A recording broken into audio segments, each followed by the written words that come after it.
This is the non-slip fuzzy pet couch cover. I went with 27 by 71. This is a 3-person love seat.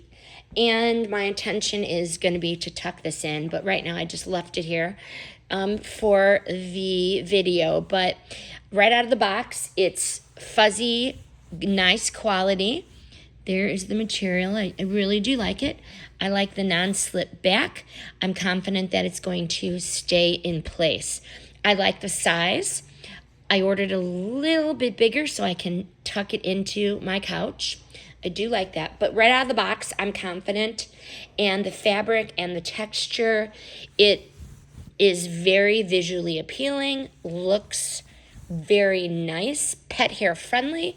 Just gonna take it off, throw it in the washing machine. My couch is gray, but I matched it with the white. Would I buy it again? Absolutely. It looks great. It feels cozy, and it's gonna protect the furniture without making the room, look less visually appealing. But otherwise, I really do think it's stylish. It is an effective way to keep the fur, the dirt, and the scratches off my sofa, and I do highly recommend.